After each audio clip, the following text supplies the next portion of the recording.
Okay, we're live. That's what it says. Give it a second. Just give it some time because it might take a while. My biggest worry is just this TikTok.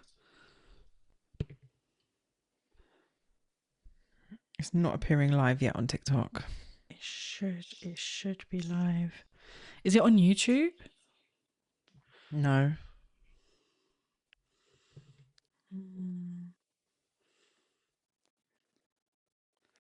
Okay, wait. Do I need to do something? Testing. 1, 2, 3. Oh, this setup is crazy. The amount of wires I've got coming out of my laptop is wild. Okay. Everyone's going to start messaging like, well, we can't see you.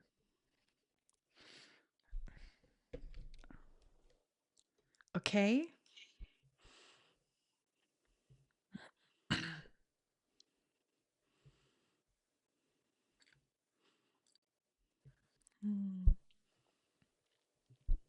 Imagine if after all this work, it doesn't actually work. Oh, we're live on YouTube. Sorry. Yes. And we're live on TikTok. It worked. Yay. We are live. Yes. How exciting. Oh my God, it looks great. I know. The amount of work you've put into this. Oh, it's been a long time coming. We give a few minutes for people to join, I think.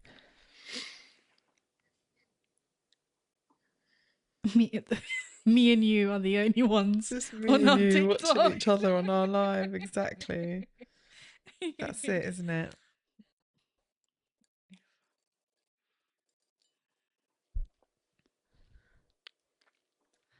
I just want to... Welcome to everyone who's watching us from TikTok. Welcome. We're trying to keep on top of everyone who joins on TikTok and YouTube. Shomir Gabs, Falimindere, Tissier. I feel like we should have orchestrated an intro. Yes. Like some jazzy music. Maybe next time they'll get some jazzy music from us. What do you think? Yes, next time we definitely will. Yeah. Well, welcome. Minrama Motra, Misogyny the Trime live streaming. A new addition to the Trimepodcast. What are you focused on over there? Sorry, I'm just looking at everything. Okay. I'm Leah's just making setup sure. is absolutely wild and crazy. I'm just making sure that everything is fine and Leah has put in a lot of hard work behind the scenes into ensuring this all goes well. Yes. And I'm sure it will. I'm sure it absolutely will. So if you guys are joining us from TikTok, please feel free to jump in the comments, give us your opinions on what we're about to discuss in this evening's stream. Yes, please do, because this is our first stream, so this is our first stream. That's right. Yeah, hoping it's not the last one. Stream. So, when you're ready, Leonarda, it's over to you. Yes. I'm a different person in front of the mic. I get in front of the mic and all of a sudden I'm like this ASMR, like, do you know what I mean? We have we've got some content to watch, and we have found this video that we really want to watch. So we're gonna put it on.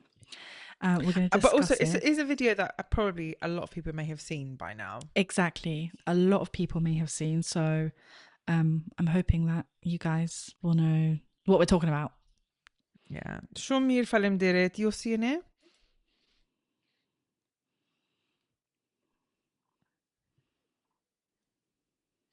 People commenting on TikTok. I'm just making sure we are staying on top of it.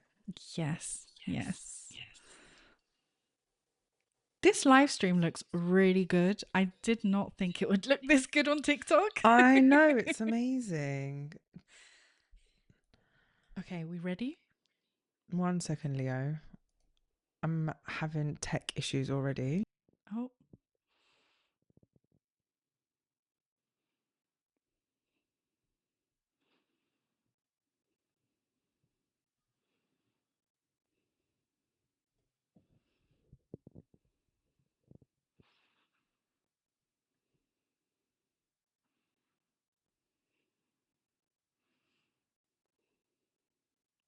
Give us a second, guys, just until Lejla gets herself sorted out. I think her mic has gone.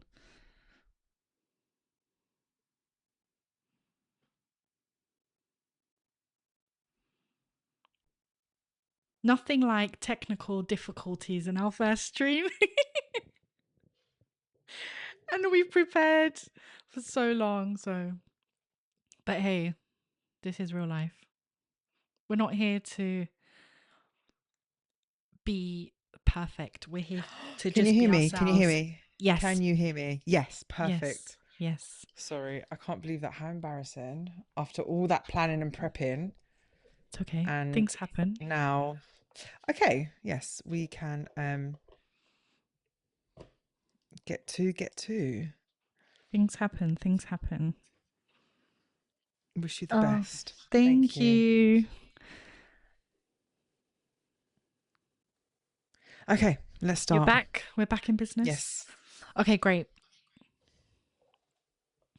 We're going to play this video and then we are actually going to go through the comments because we love them and not a nice way. Because actually we love the video and we love Yeah. everything that they're talking about.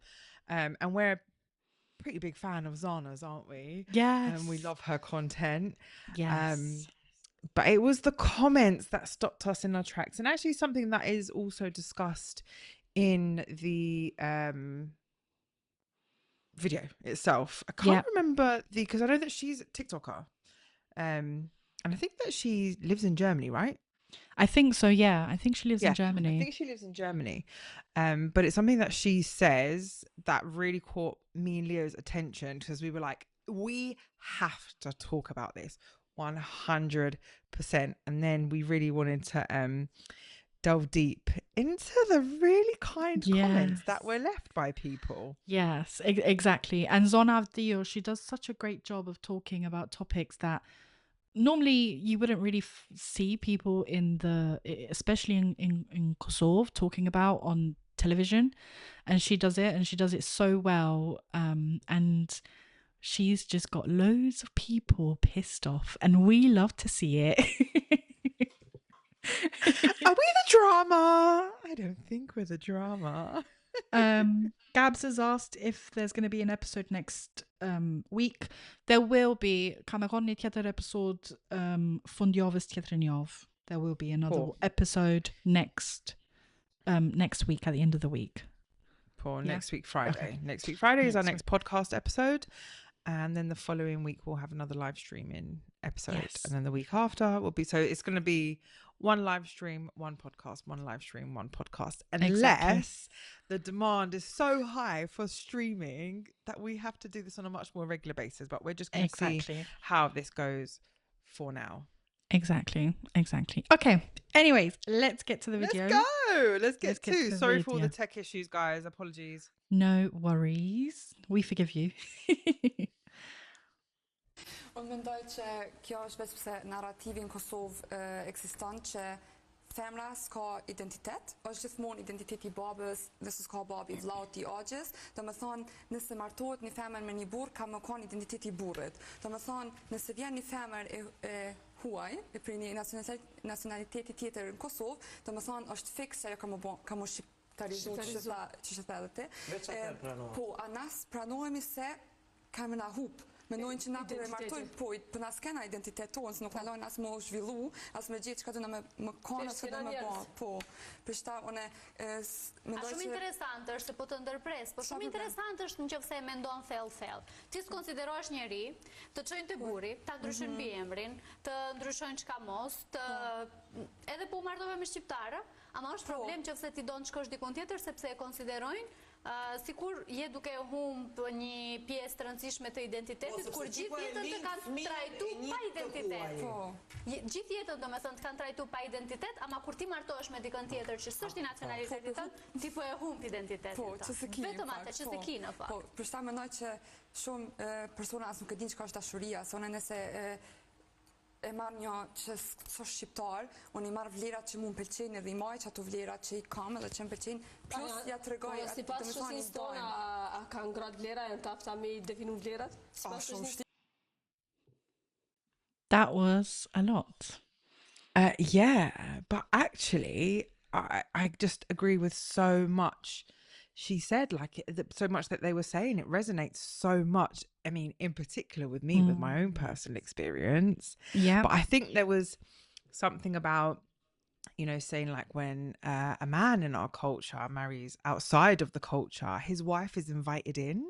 So mukon, gruatina yashtet, we invite her in and we teach her our language, our customs, our expectations, and like all of a sudden she becomes one of us. Yeah. And not because she was necessarily born Albanian, but because she's just married one. Exactly. Yeah. And it's like this huge double standards. Like when we as Albanian women do the same, we're treated as if like we've just walked away from our own people. Like we've betrayed something so sacred. Like she says, we are like no longer really Albanian. Yeah, exactly. I mean, in our culture, unfortunately, I always say Chika's Jithanama, a girl is always cursed from birth, because it is our responsibility to uphold this tradition and this cultural tradition, while unfortunately the men in our community are actually given all the freedoms. They can marry outside of the culture, and everyone is so welcoming to that woman, which they should be. Like they should be welcoming to anyone, but they don't have the same attitude towards a girl that marries outside of the culture, because we're giving the responsibility and the duty to continue our lineage, and the man is not, in a sense. No, absolutely. And it's like, if we choose ourselves, like the man is revered for having this freedom of choices, right? In this instance, like, oh my God, he's so daring. Like we as women, actually, when we choose ourselves, we're erased for it and we're exiled for it. Like our culture can only be ours if we obey everything that the men in the culture want us to do. And as long as her body, her choices and her love serves the culture, then she belongs to the culture. But the second she goes outside of it, that's it now. It's done for her. She can no longer take on this Albanian identity. Exactly. And also to this speaker's point where she says that we don't have an identity. Our identity is linked to our dads, to our uncles, to our doya, to the men in our family, or to even to our husbands. We don't have our own identity. Therefore, we don't have our own freedoms. We are always linked to someone because we don't own ourselves. We are owned, which in a sense, short to the ship, we are slaves to the male gender in our own culture, and therefore if we do marry outside of the culture, it's seen as a rebellion, and we should be ostracized because what we've done is we've dared to come outside of this culture. It's almost giving Handmaid's Tale, The thing is, because it's not about tradition, it's not about culture, No. it's about control. Because when Exactly. men marry out of the culture all of a sudden has expanded. But when women do it, the culture contracts and shuts the door behind her, because her freedom is seen as a threat, and that we're not seen as people. And that's exactly what she's saying. You belong to your dad, you belong to your husband, you belong to all the men, but anybody but yourselves, right? And we're just seen as like this vessel to carry Albanianness. And once we no longer do that and we step outside of the lines, we're no longer seen as pure and we're completely cast out. Exactly. And we're also seen as we hate our culture, and we hate our ethnicity, we hate our mums and dads, we hate everything that makes us Albanian. But they don't have the same standards when it comes to men in their family, for example. And it's unfortunate, because a lot of women are pushed out of the Albanian culture, and they do learn to hate it. And it's at the hands of men that just can't accept that women deserve to be happy. And that's another thing. We all deserve to be happy. It is not a right, it's a given. It's, it is, freedom shouldn't be like, oh, you have a right to be free. It's a standard. There is no right or wrong. It's a standard to be free. And the more men in our community, and it's not just men, but it's even internalized misogyny. Yeah, absolutely. That's so rife in our community. Like, and so many women in our community have internalized misogyny. Exactly. And the more that we try and make these boxes around each and every single woman, the more you're going to get pushback. And at one point, yes, you're not going to know what to do with this person, because they've rebelled against you, and now you have to face the community. That's also another thing. Like, look at his daughter, look at his son, and it's, everyone is so judgy. So they judge each other, they judge themselves, they judge their kids, they judge their neighbors. So there's a lot of judging within the community, and you're always scared of how you're going to face the community. And that's how a lot of parents unfortunately raise their children, where they have all this judgment from the community. So they say, actually, you know what, in my house I'm not going to allow this because I can't deal with the judgment from the community. And that's just why would you allow someone to dictate how you're going to raise your child? And I remember what you said in one of the earlier episodes of the Trime podcast. Is it better to have your child alive, or is it better for you to exercise what the culture says and see and bury her? And I guess that's the reality. That's what we're talking about. And that's also what these women on this panel with Zona Avdia are talking about as well. Absolutely, because this mindset is generations deep, where women are expected to be the gatekeepers of honor. Like, we're expected to be the ones who uphold the family name, even if it costs us absolutely everything. Like, even if it costs us real love, truth, and safety. And what happens when we step outside the line? The shame is hers, like, and it's hers alone to carry. It's never the man's, never the system's, it's hers. And like, I felt that exile myself, and not just because I loved outside of the culture, but because I live outside of the rules. And I learned really fast that in a system like this, your worth as a woman isn't measured by who you are, but it's measured by how obedient you are. Exactly. And also, I mean, it's just such a sad way to live.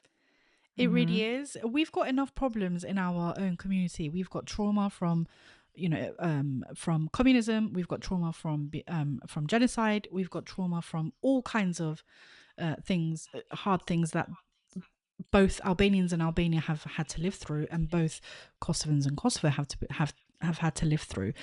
Both of us, both communities in one, have had so much trauma put onto them, and then generational trauma on top of that. And then we decide, actually, you have to marry this person, otherwise you're out of the house and you are no longer my daughter. But you've gone through all of that for nothing. It's just, for me, it's a crazy world we live in. Yeah, because what you're talking about there is like this incessant need to protect the culture, right? But let's be honest, who's it protecting? Because it's not protecting women. No one. Protecting men. This is all about it's all about the power and control. And I think, you know what I've learned as an Albanian woman who has like lived outside of the rules is that they don't just exile you because you're wrong. They exile you because you stop playing the role that was written for you, and that role that is supposed to make you a palatable Albanian woman. Exactly. So when a lot of the time when you're going into these comments, and especially in our TikTok comments, where men are like, you don't represent Albanian women are this and this, you guys are nothing like that, that's because we're not palatable to them. Because they've been force fed this image, this notion of what an Albanian woman should be. So let's just take me, for example, right? So my daughter's father's black. So I was with him for a really long time, 8.5 years, was married to him. I got pregnant. He was also a perpetrator of domestic abuse. Now, during that time in my relationship with him, instead of being protected, I was punished, not just by him, but by my own people. By a culture that acts like your Albanian identity is something that they can just revoke the moment that you stop being their version of a woman that's palatable and worth protecting. Exactly. And they hate us. A lot of these comments, they hate us because, one, we're not seen as lezechme. We're not seen as obedient. We're seen as these crazy monsters that are coming after your daughters. We're not. We're actually really nice.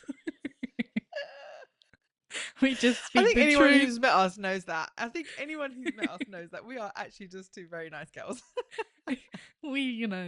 We're not after anything apart from the freedom of women, and I don't think that's a lot to ask. Honestly, I really don't. But we're not seen as the obedient women. We're not seen as the women that can be shaped and molded into whatever they want. We're not seen as the women that will say ani buriam, mustanin, ani buriam, ani buriam. We're the ones that would be like, excuse me, like no. But the thing is, it's like, okay, so let's be completely honest here. When an Albanian man marries outside the culture, right, and his wife is welcomed in, we teach her our traditions. We teach them how to make flea, how to make pite. We teach them how to dance. Like we do all this. She wears dimia to weddings. But when the Albanian woman marries outside and she's exiled and she's no longer Albanian, her identity is completely stripped away. So we're welcoming in this this woman who's not Albanian and giving her the Albanian identity, but yet with our own Albanian women, when they're making the same choices as these Albanian men marrying outside the culture, we're exiling her. So we're giving someone else this identity and we're stripping someone who is ethnically Albanian of theirs.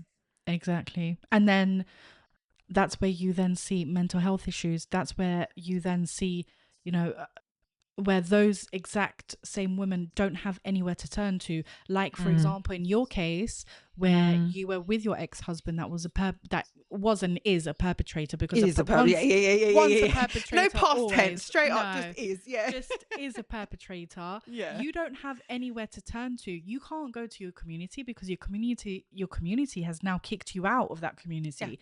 You can't go back because exactly, because then they'll be like, a peshe chat comes on, a peshe exactly, I told you so. And it's like, but how, like, I'm the one that needs help. I'm not here to be judged by anyone. I'm here to survive.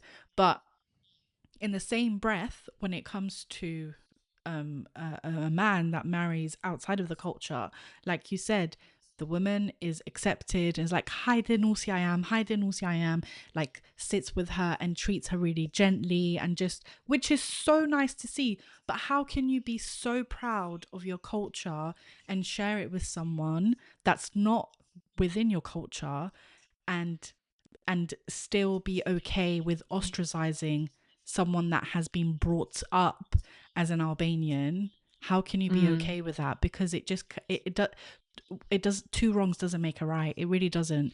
It's a tough one, and it's so complex because our whole culture is complex, and misogyny is not just a light word that is thrown around in our community. It's a word that's engraved in every single one of us, because we are, from the day we are born, we are literally exposed to misogyny.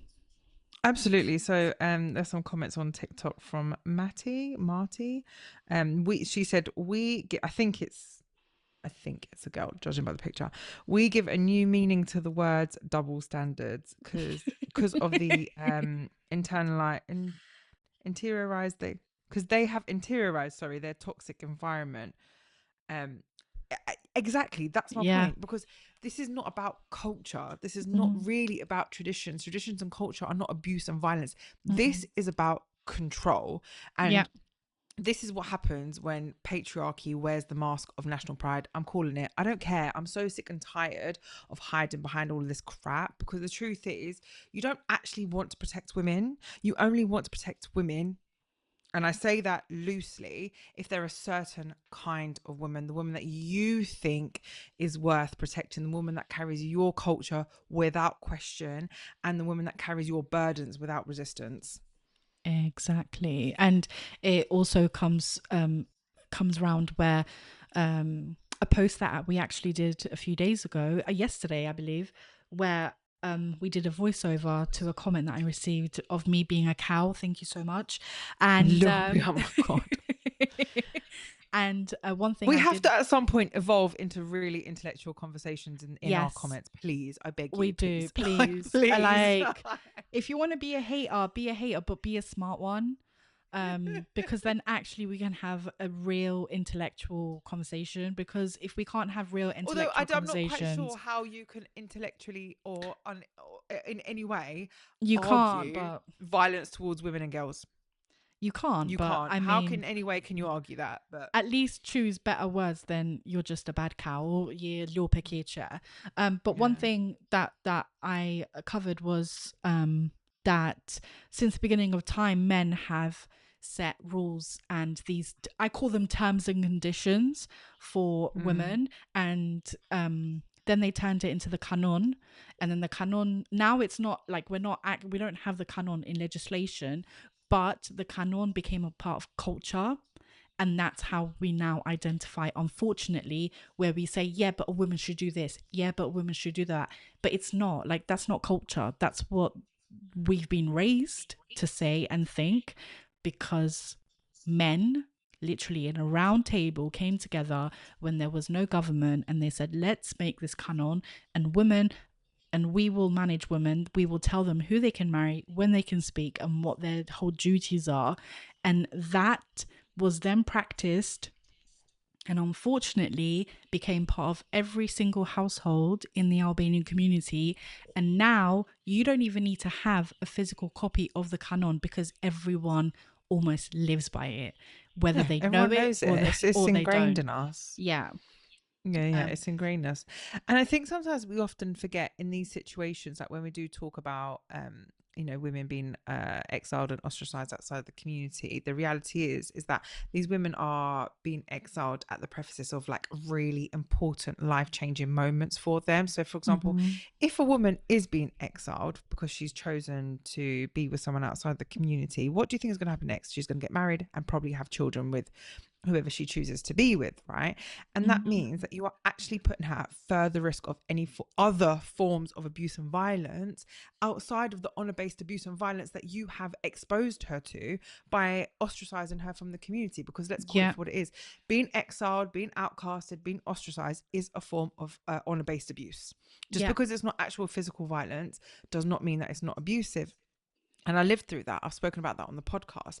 Like when I was with my perpetrator, with my ex-husband, I was exiled from the community. I gave birth whilst being completely ostracized. Yeah.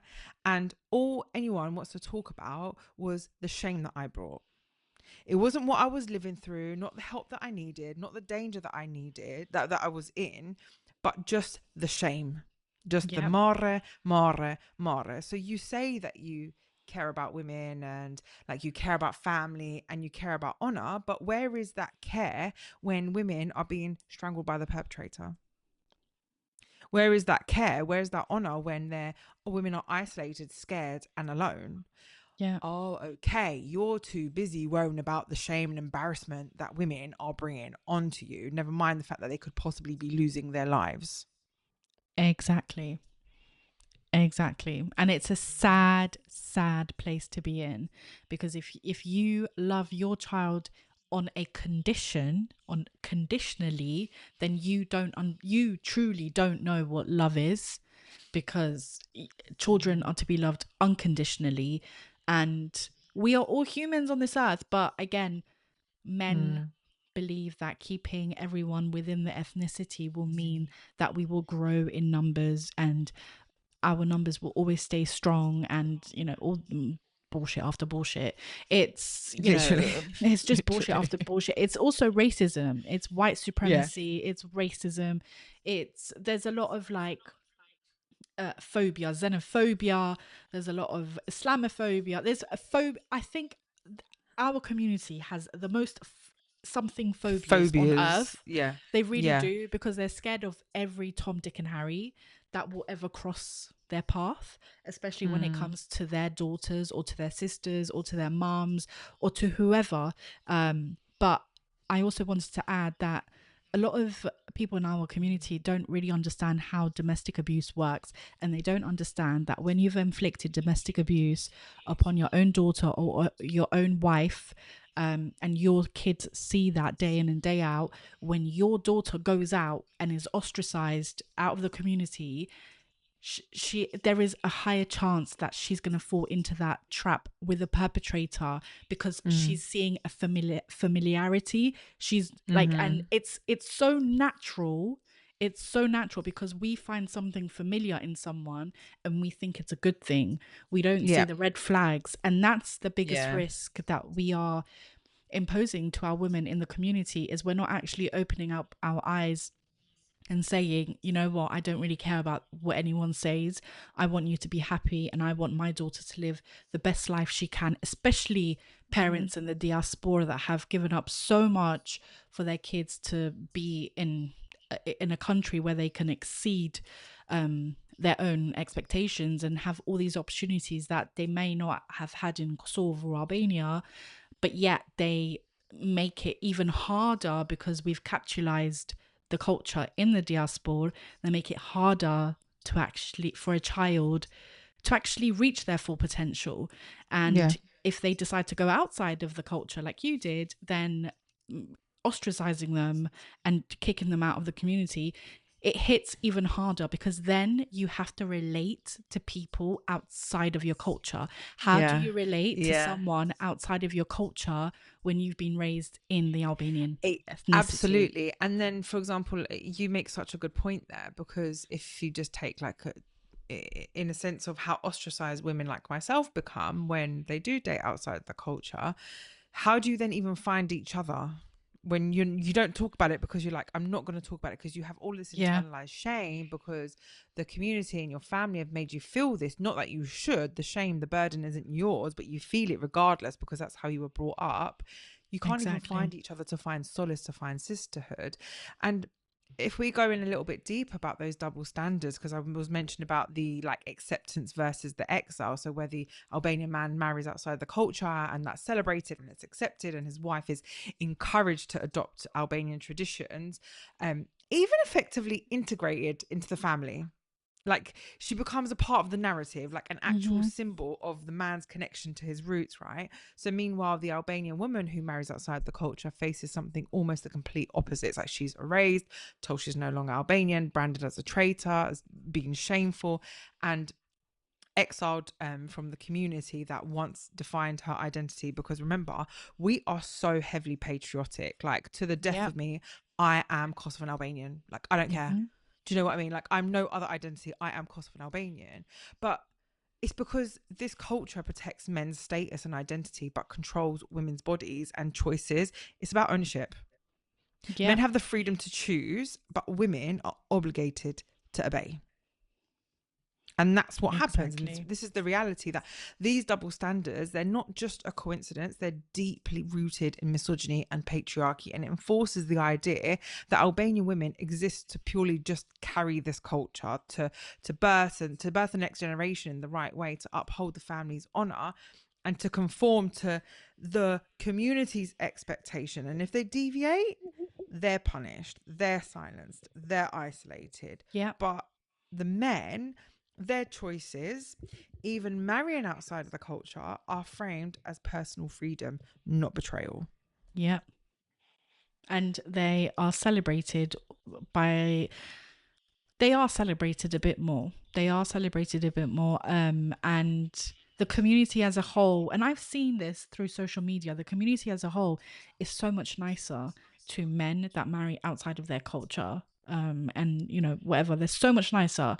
But when it comes to a woman, unfortunately, some of the words that we see is like trigger warning, like kurvte, kurvekeche, and it's these really derogatory words that doesn't change the situation. Calling someone that word is not going to change the situation. It's not going to change the life decision that that woman has made for herself. But unfortunately, the misogyny in our culture has given men the right to call women whatever they want with no repercussion, no consequences. And that also comes with how they treat women, how they treat women on her wedding day, how they treat women on her wedding night, how they treat women throughout their whole marriage, what is expected of her, how, you know, it's expected that women are literally cooks and cleaners and might as well just be slaves in their own home, and they have that right over that woman because that woman is now theirs. This is why they say it's never like you're gonna find your partner and you're gonna live together so happy. It's never like I just want you to find your life partner and it's always like, no, I have to teach you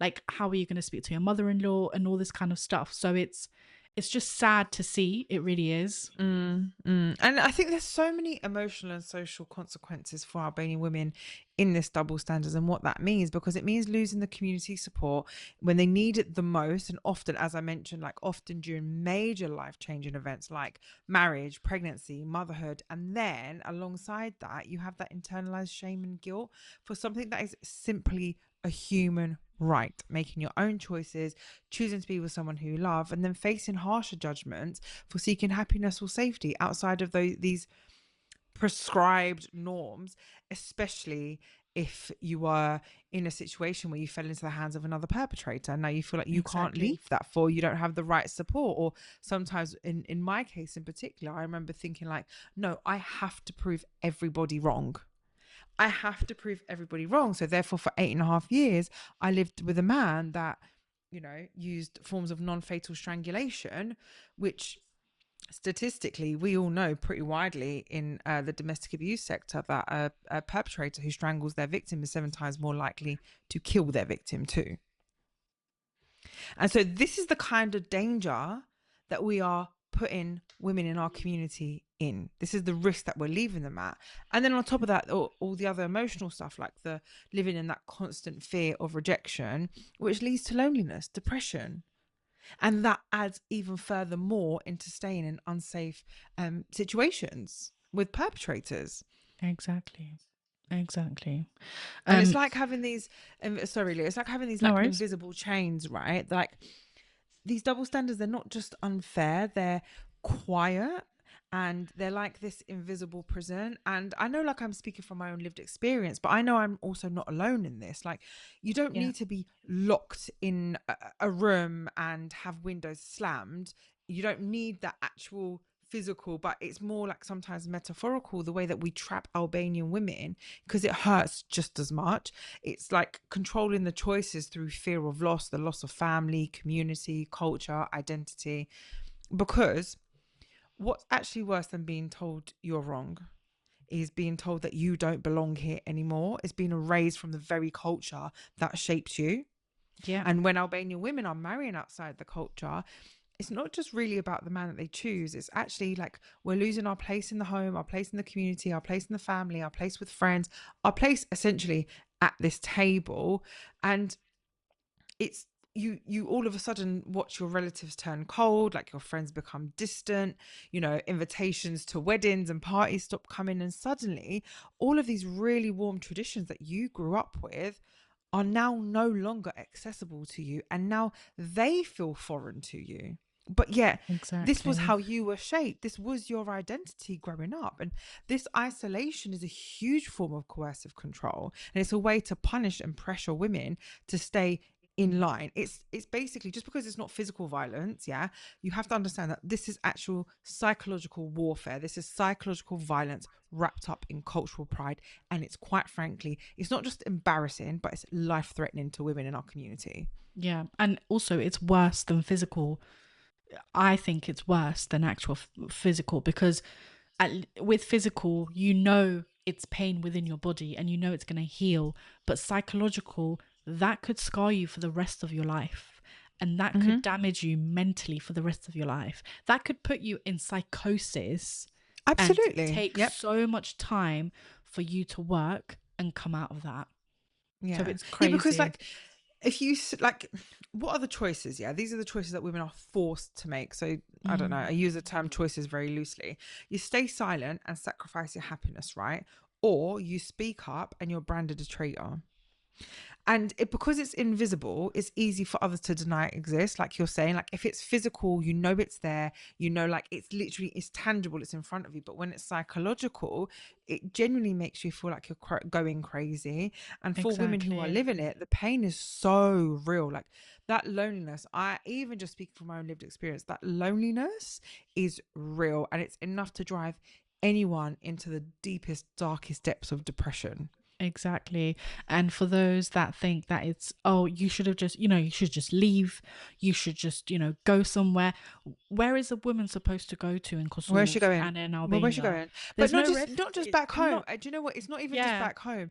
It's here in the diaspora as well. Like, the fact that we don't even have any real tangible statistics, any research that have been done in women in the diaspora. That doesn't mean it's not happening. Actually, that makes it even more dangerous for women in the diaspora, because that means that it's being widely overlooked. Yeah.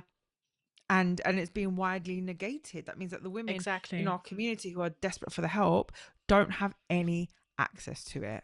Exactly. The women in the diaspora could be ostracized by their own family, so they've got nowhere to turn to. And then how are you going to go to a whole foreign culture and explain your situation? And if they ask you questions like, but like you could go to your family, they don't understand it. And then in Kosovo and in Albania, there is actually nowhere you can go, because no one's actually going to help you, because there's no there is refugees, but even those refugees are not safe, because we know how the police and all these protecting bodies actually act in our own countries. So that a woman has nowhere to turn to. Should we read some of the TikTok comments? Yes, please, because this is what caught me the most, because as like you've all heard, like we massively agree with what the women were saying here in the panel, and hugely celebrate like just how bold they were for having this conversation and being so forward and upfront with it. But really the thing that stuck with us was the comments. Yeah, the comments were crazy. And I do, like, it's one of those things where I was reading the comments and I was like, oh my God, thank God it's not just us. Oh, it's not just us that gets these comments. Like, thank God it's a few, not just us. We're not alone. And no, I mean, you can see for yourselves, like, I don't know if you're going to scroll down, Leo, but you can see the comments for yourself. All you have to do is just go onto the video. All you have to do actually is go into any video that's similar like this, where Albanian women come forward and share these. To me, this is basic human rights safety for women, yeah? But apparently this is a form of radicalisation for our community. These comments repeat themselves in these videos over and over and over again. Yeah, they're guaranteed. It's guaranteed to just repeat. It really is. And it's as if it's the same person with just a different name. And I wish it was, but it's not. It's like, it's a whole group that just believe in the same thing, and they just repeat this message over and over again, and it's not actual intellectual messages. It's a very basic B-Tech level 1 message, and sorry, B-Tech level 1.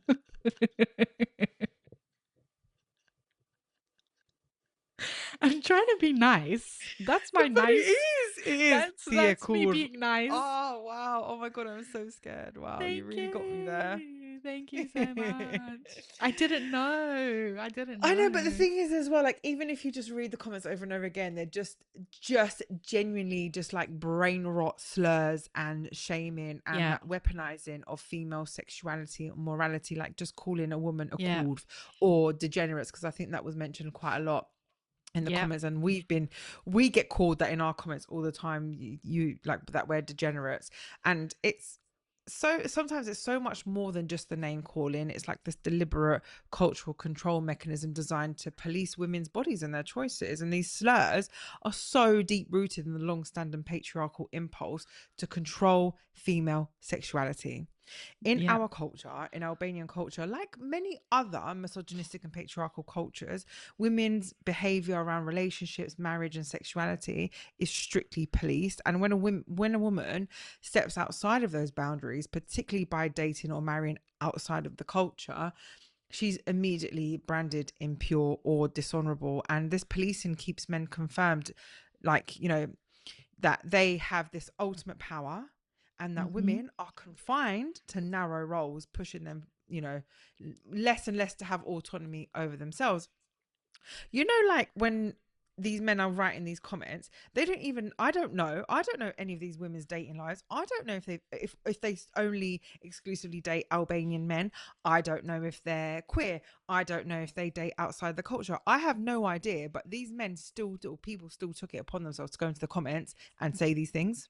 Yeah, because they take it on, they think themselves as the protectors of our ethnicity, and they feel like they have this duty upon themselves to give every woman in this panel their opinion, when in actual fact their opinion is null and void, because these women probably don't actually care what men say in the first place, and this is why they're on this panel. Do you think if they cared they'd be on this panel? No. Like me and you, do you think if we cared we'd be literally getting all over the internet, all over social media saying what we're saying? Do you think we care? Like I don't understand when people write comments like this. Like, do you actually think that we sit here and look at these comments like, oh my god, Fatoni called me a kurv, oh I've got to stop doing all of this?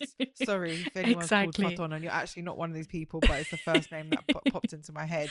No, but exactly, we don't care. We don't. And I think this is, I guess this measures the intellect of these haters, is that all they're doing is they are giving Zana as much engagement as possible, and they're just making her page pop off. And I love that for her, because I see her so much everywhere, and I even watch her show, and I love when haters give engagement, because they don't know what the fuck they're doing. She loves it. And the thing is like, it's going to happen, isn't it? Regardless, like that silencing through shame, because shame is one of the most powerful tools for social control. And by attaching shame to women's sexuality and life choices, the community creates fear, like fear of social exclusion, the family dishonor, personal rejection. This fear stops so many women from speaking openly about their experiences, and particularly abuse, because they worry about the response that they're going to get and the blame and the slander that's going to happen instead of the support. And that's why I say, when people are coming into the comments and calling like dia kurv, dia shto, these women would not be on this panel if they gave a flying fuck about what you think. Exactly. They wouldn't. And I'm actually happy they are, because every single point they made is completely valid. And no one's shouting over each other, and they're all being really respectful, and they're all putting their points across, and they're speaking the truth. They're not sugarcoating anything. They are just speaking their truth. They're not sugarcoating. And it's so refreshing to see women actually talk about these topics. But my favorite comment, and it will always be my favorite comment, is that we are paid by the Serbian regime. Wait, I just want to address some of the comments, and we're getting just a few people coming in and saying hi. Emily said being branded a traitor is so real. Yeah, absolutely. That's exactly how I can see that you've commented before saying that's how they keep us stuck. 100%. And Monk, we adore you. We see you in the comments and the DMs all the time. It's true. Yeah. There's no help whatsoever in Albania and Kosovo. I've just joined What's Your Theme Tonight? So this evening we're just going through a couple of videos and really just discussing the violence and misogyny. I mean, duh, isn't that what we do all the time on here anyway? Yeah, exactly. But in particular, this evening, we have chosen the comments section of Zana's video discussing marriage, women in our culture marrying outside of our culture, and then men and the double standards in it. Yeah. And then in a short while, once we're done with this, hopefully we have time, we are going to be moving on to some Big Brother chat, aren't we? Yes, we are. Even though Big Brother finished a few months ago, I think Big some Brother of the finished, things, but the bullshit remains. and Sorry, we're but just it getting absolutely started. does. No, but Yeah, I yeah, think yeah. also a lot of the things that happened in that show were never discussed. They were never addressed. Yeah. They were just left like, oh, this just always happens. And it's it's a very dangerous place to be in, especially when we just say, oh, you know, these things happen, like, you know, it's not that bad. It's not, bitch, it is. Yeah, It is that bad. It is is that that bad. bad, and it is that bad. It's been that bad, and it will continue to be that bad unless we actually do something about it. And just like the comments just on this video, I think what got me was just because how similar they were to our comments. Like, Yeah. also that undermining the credibility and the truth by labeling women as kurva. Yes. And like trying to shut their voices and framing them as like morally corrupt. Do you know what I mean? Because these tactics have been used in our community for generations, right? And it discredits, well, in an attempt to discredit women sharing really critical perspectives, trying to shift the focus away from issues to raise attacks on their character. And it's classic way of misogyny, not even hiding in plain sight. This isn't even in plain sight. Like I said in one of our TikTok videos the other day, it's loud. In our community, misogyny and violence is not quiet. It's very, very loud. It's in your face and it's unapologetic, and it just can't handle, it malfunctions when you've got really strong feminists fighting back. And you don't even have to be a feminist. You just, you know, you stand your ground as a female, or even, you know, as anyone, even an ally to a female, you stand your ground. Misogyny comes, you know, misogyny just malfunction. It doesn't know what to do. It doesn't have a backup plan. It doesn't have a how to handle this, how to process this. It's like, yeah, but, you know, why did this person die for us? And it's like, what? Like, why, you know, seriously? Yeah, it's genuinely. But do you remember what the Ottomans did to us? Do you remember this? And do you do that? Like, yeah, but the earth is for everyone. Like, I don't it makes no sense. Because like when we're talking about victims and survivor stories, like the thing that constantly happens is perpetuating that culture of silence and isolation, and the effects of that isolation in women in our community are truly devastating, because it ends up with women being completely cut off from support networks, cut off from vital victim support, like frontline support, and fearful of just reaching out for help in the first place. And that isolation is exactly what abusers in patriarchal systems rely on to maintain power. That's how it works. Like, so these slurs work like a social prison that keeps women trapped within really harmful cultural expectations. And then over time, these shaming narratives, they don't just come from others, they actually become internalized for women themselves. And many begin to doubt their own worth and blame themselves and their own experiences. They start to doubt their own experiences, and that's where the gaslighting in the community comes in massively. That even when they are victims of like abuse and violence or discrimination, this internalized shame and internalized misogyny is this huge hidden power, this hidden force that keeps that cycle going. And that's how abuse and violence thrives. Exactly. And this is why we said we're coming after misogyny. Yeah, we're coming And we're for it. starting We're this coming for it. streaming. We're starting this As Leo likes to streaming. say, we're coming for your dads. Yeah, well, yeah, exactly. Because I just, in my Yeah, Monk opinion, said probably some viewers didn't even know what misogyny is. Exactly. Exactly. But that's that propaganda comment. Sorry, Leo, because I know I No worries. completely diverted you away from that comment. Sorry. It's okay. It's okay. Don't worry. What were you gonna say? Yeah, exactly. With where is it? Let me see. Yeah, our propaganda comment, our favorite comment. All these comments, all these comments remind me that we are actually coming for your dads, because in our community, in our households, the male figure is always the elder, it's always the dad, it's always the male, the leader, and they're always the one that it brings the law into the house and sets these terms and conditions, like I like to call them. And unfortunately, they are the reason that misogyny, patriarchy, all the BS gets to grow and continue and mutate, and then the men in that family take it onto themselves that we need to be like this, we have to be like this, and then the girls are unfortunately pushed aside. I mean, the men in my family don't even start debates anymore, which is a great thing for me because it's quiet for me.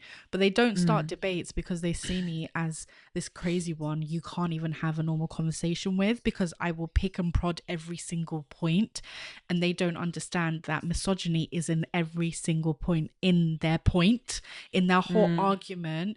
They've made like 50 misogynistic points. And that's why a lot of men are also scared to go one-on-one with a fucking feminist, because they don't know how to talk to a feminist. They don't know how to talk to they don't know how to talk to a female, full stop, let alone a feminist. Men in our community don't know how to talk to women, because we've been seen as property for so long, and they've been able to talk to us in any possible way that they felt that we deserved. Now that we are actually surpassing them in education and intellect, which we always have, let's not lie about that, but we have always been more intellectual and more educated than the men, but that has always been taken away from us because we've been needed for breeded, we've been needed to look after parents, we've been needed to do X, Y, and Z, whereas where the men have done whatever they want. And now that we are becoming smarter, it's very hard for them to even talk to us. We're not they don't know becoming how smarter. to. We've always been smart. It's just the fact that we haven't had a safe way to be able to use our voice. Exactly. Genuinely. And this is what happens. And I think even like that kind of trying to discredit what women in this kind of power platforms, stages, whatever you want to call it, when we're having these discussions, like that comment about the propaganda, this being Serbian propaganda, I beg you drop me out, please, like, and it's a comment that we get a lot of the time, and actually it's a comment that I use to post a video on today as well. Like, how are you using, like, you're using nationalism to silence women in your own community? But also, how does that comment even make sense, especially for women that have survived being a refugee, came to this country as asylum seekers? But Leo, to understand that, you need to have a good level of critical thinking. Yeah. And I don't think that this commenter has that, because when Albanian women speak about injustice, like what we do and like what they're doing on here as well, especially around issues like gender-based violence, misogyny, double standard, there's like this really disturbing pattern of how critique is made, right? So in this case, this is Serbian propaganda trying to divide the community. They're making us look bad to the outsiders. And at first glance, this might actually sound like a nationalist defense, protecting the culture from outside forces, right? But in reality, this accusation is super calculated. Yeah. Super. And it's intended to be a silencing tactic. Yeah. And I guess exactly what it's actually doing is delegitimizing women's voices through making these incredibly dangerous false accusations. And Yeah. instead of engaging with what the women are saying, with her pain and the truth and the experience, and the response completely shifts the narrative. Like, it's not even about her being wrong on this anymore. He's trying to say that she's now actually dangerous because this is propaganda. So she's being accused of being a tool of the enemy, which immediately frames her as disloyal and threatening and untrustworthy, all without actually addressing the issue that she's talking about. Exactly. So it's now no longer about what she said, and it's an attempt to shut her up.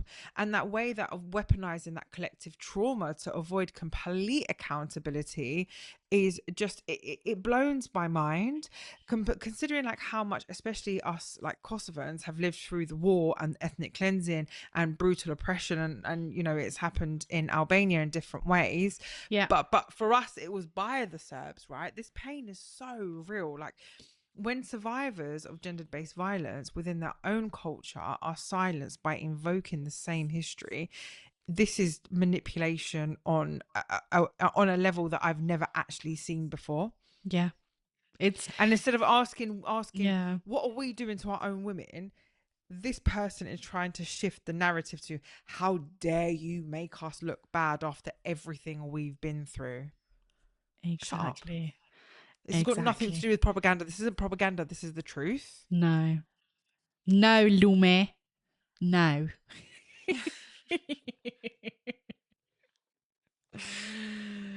Just imagine a bunch of like Albanian girls tuning in to our lives, seeing maybe someone that they're interested in, or their boyfriends in our TikTok comments, or us addressing their comments. Girl, I hope we're doing the Lord's work for you. I hope so. And I hope we can expose them so that you know that they're just not it. They're not it. What else are we here for? I know. And the thing is as well, like, this comment just always gets me, because this accusation, it just makes it so clear that in this world view, culture is not actually something women participate in. It's something that they must protect by being silent. And the moment you break that silence, you're seen as a threat. Yeah. So there's no more unity anymore. This is all about that having like authority over women. Only this time we're using nationalism to uphold it. Exactly. And this is why the whole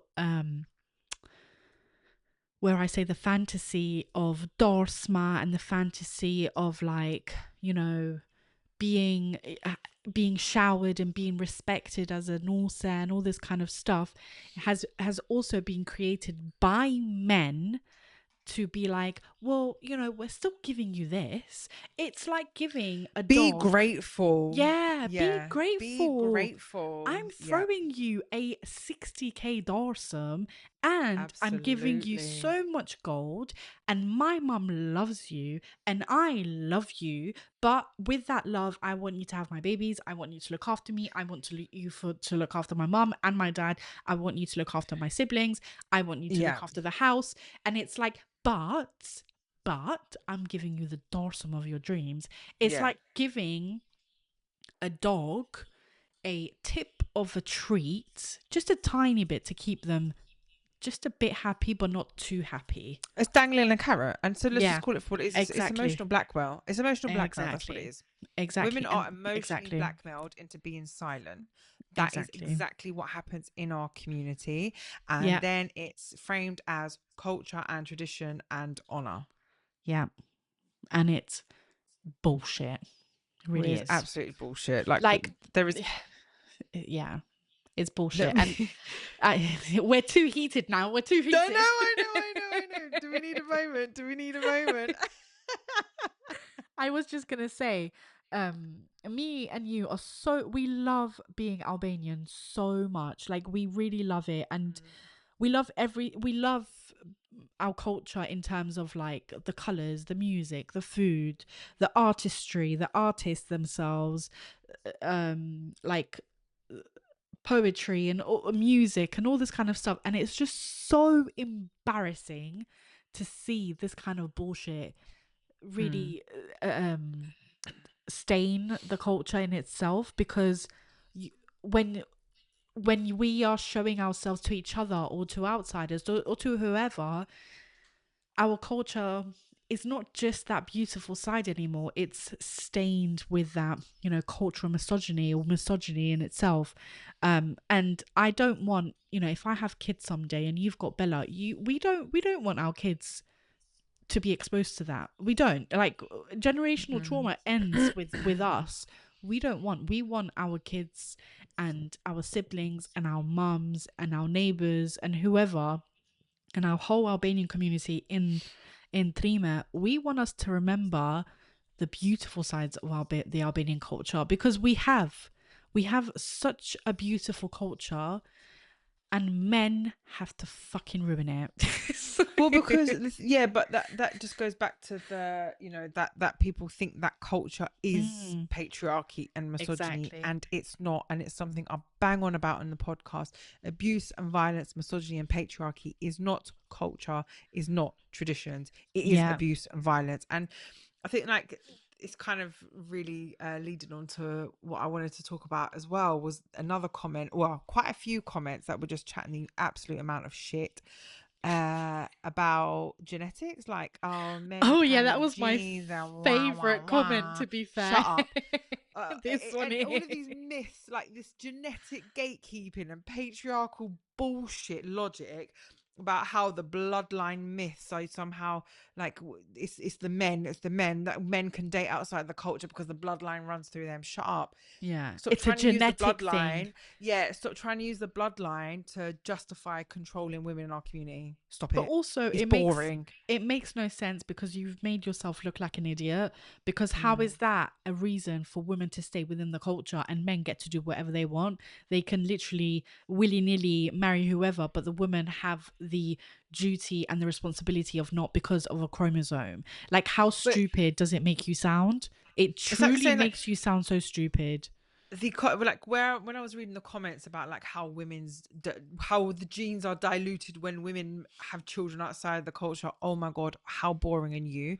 And it's not just ignorance, like it's actually a violent framework. That's the thing. And it's this kind of discussion about how genetics is carried is disguised as cultural pride, but it's not. We're just going back to neo-nationalism. And I know that us having this conversation is going to make so many people feel uncomfortable, but I don't care. We don't live to make people feel uncomfortable. And exactly, all it does is continue to punish Albanian women for having autonomy. And it reduces our identity down to purely biology. And that is a conversation that a lot of people in our community is not even ready for. Exactly. They're absolutely not. Like, just upholding this deep patriarchal double standards. They're not this ready isn't about for science, no matter what argument they try to come with. Propaganda. This isn't about science. It's about control. That this logic that Albanian identity is something that is genetically carried only through men and not through women, like as if we're just vessels. Like, we are just purely here to carry someone else's legacy, as if we are not entitled to have our own legacy, right? We're not entitled to that. And because we're not entitled to that, we're also not entitled to own anything. We can't possibly own our own houses. We can't possibly own our own businesses, because what do you know? You're just a girl. We can't possibly own our own land, because how can you own you own your own land? Who is going to protect you? Who is going to do this for you? But I'm sorry, but no one does this for me. No one has ever done this for me. Protect us against what? Who are you protecting us from? Men. So you're protecting. You want to protect me from your own gender. What does that tell you? That your gender has a problem, not me.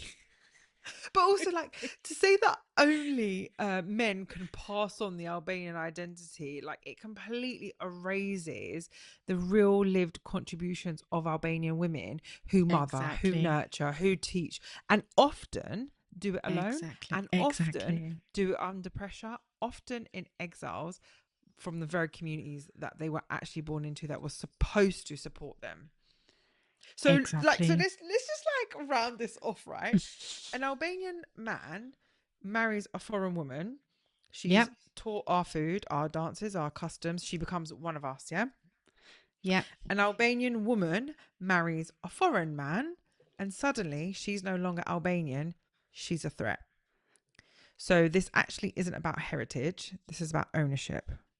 And women are only seen as Albanian if we stay obedient and marry appropriately. Exactly. That's basically what it is. And we raise sons who look the part. But the second we step Exactly. outside of the script, our identity is revoked. And this It's is taken. exactly how the patriarchy, this is not even hiding. Misogyny and patriarchy doesn't even hide in our culture. But it wraps itself in this cultural fabric and it says it's protecting traditions. But really all it's doing is protecting power, male power, actually. And it's teaching men that they are the sources of identity, and it's teaching women that they are only as valuable as their ability to preserve a man's lineage. Exactly. And that's why in today's age you will hear comments like, oh, jëntranu grot, kanchu shumë kry, jëntranu pasha zotin, jëntranu. Because it's like they're asking, what women are now doing is they're asking for their freedom. They are saying, no, I will not get married to you. No, I will not do this. No, I will not settle down and just have babies for you. No, I want to build a career and I want to secure myself first. I want the freedoms that you have. I don't, and then you, and this is like widespread, even with internalized misogyny. They'll be like, sorry.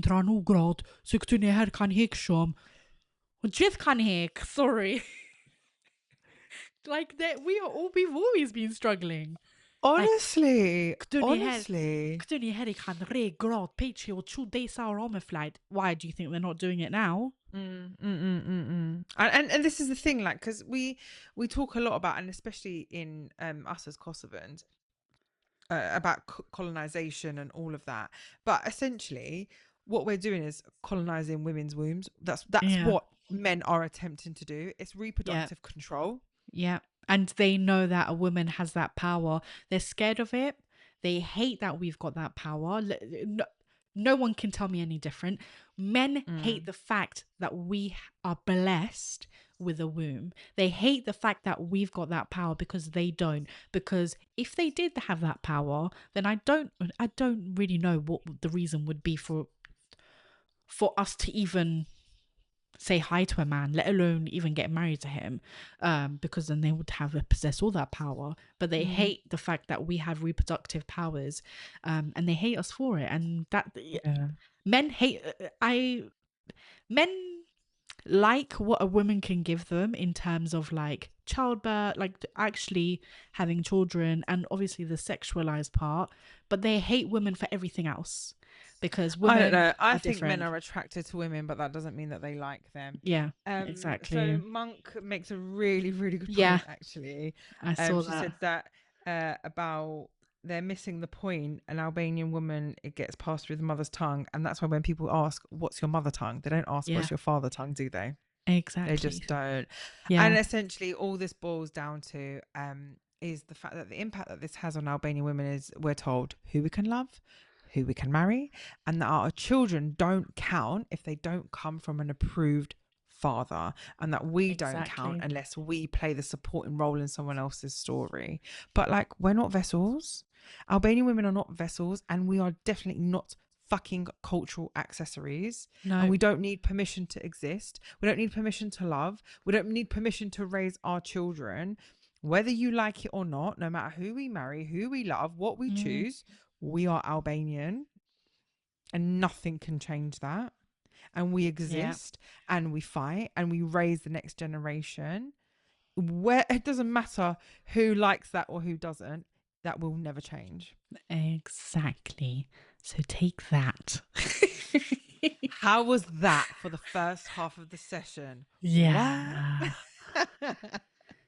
Oh, that was a lot. That was a lot. That was when that was me and Leo absolutely knew we needed to talk about that one, I think, when we came across those comments. So just huge shout out to Zana for having the balls big enough to have this conversation on her platform, and to all the women that took part in that panel. Well done to all of you. Yes, I completely agree, because it's, I'm happy that we're having women in Kosovo actually standing up. I'm really, really happy. And yeah, these comments are just, they're just comedy for all of us. And I'm sure it's comedy for Zana as well. She probably sits there drinking her coffee in her really expensive house and reads through all of them and is just like, ha ha ha. She probably doesn't ha, even ha, read ha. them. She's probably just like, this is just, probably doesn't even look at them. Sorry, I'm just reading a comment. But anyways, shall we move on to our next topic? Yes, let's move Yes. on to our next topic. And we know that this is like an old clip. I hate using that term. It's like old. 6 months. It's about 6 months, 7 months. Yeah, it might be older than. Oh yeah, no, yeah, I think you're right. Yeah, it's about 6 months old. Yeah, it's about you're right. 6, 7 months. It's about 6, 7 months. Yeah. It's very Zana on Trime. Maybe one day, Gabs. Maybe oh one my day. god. Oh, we haven't even. Oh no, let me keep stum, because we haven't even announced what we're doing next month yet, have we? No, we haven't. And Gabs, don't threaten us with a good time. Don't threaten us with a good time. Don't, because I would actually love to meet her. And Absolutely, she would be a very, very welcomed guest on our podcast. Yes, exactly. So if anyone knows Honor, send us her way, please. Please. So the next video that we're going to be talking about is, and I'm sure everyone has seen this, and it's when Drenosha met her ex-husband Attila in Big Brother VIP Kosovo. And when I remember I watched this and I was devastated for her. I genuinely was. And so was Lejla, but I knew it was going to be so triggering for you. So I was like, don't watch it. I will tell you what's going on. I still did, though. I still actually did. You still did. Yeah. And it has never actually been broken down.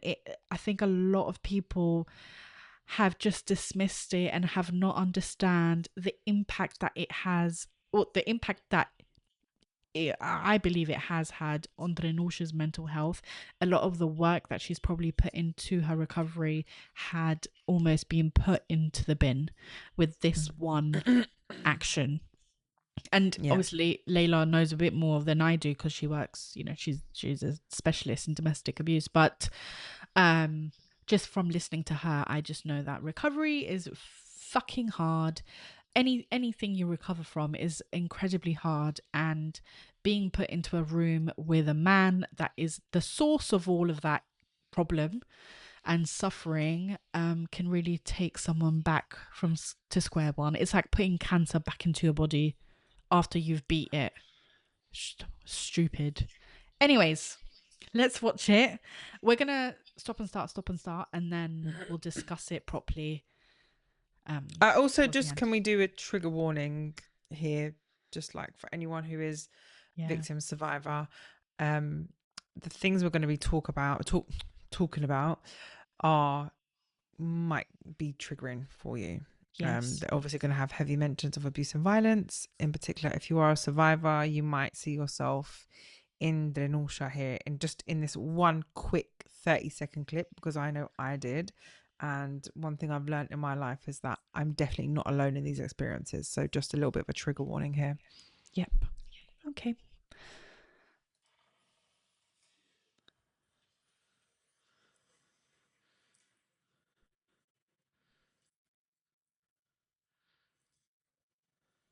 There's no sound, Leo. There's no sound. Oh. No. Give me a second. Sorry, guys. Technical difficulty. Technical difficulties. We need some kind of filler for when we have technical difficulties. If anyone's got any suggestions in the chat, because I can see on TikTok people are chatting, if you've got any suggestions of what we can do when we have technical difficulties to fill the time, let us know. Exactly. Okay, that should now be sorted out. Okay, let's see. Yes. Sí,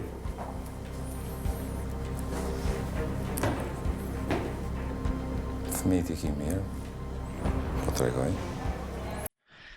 That part, Thmita Kimir, Podregaj. For me, it's very triggering because he knows that she's been in there for so long. She misses her kids. And the first thing that he can do is to kind of push her buttons and be like, oh, your kids are fine, to show that he is still in control, even though this is being televised on national TV, and to remind her that she's got kids, so don't step out of your fucking line. That's how I took it. Yeah, I can break this down, all of this down, just on this first, what is this, not even 10 seconds? I can break this all down. I don't know if everyone is ready, but I will break this shit down for all of you. I don't know, Leo, do you want to play more and then we can let's talk? Yeah. Unë Vazaki, Miriam, kaq. Jonida, muna me fol diçka? Po. I think that's enough, because we've I don't think we need to go any further. Well, I don't know if anyone else has seen the rest of the clip of what the presenter says. Can we play that really quickly? Because I think that's really vital too. Let me... Atilla është aty për momentin sepse do që të ballafaqohet me ty. Keni një farë kohë në dispozicion sa ta mendoni ju, si të doni ju, sa të doni ju për të diskutuar me njëri tjetrin.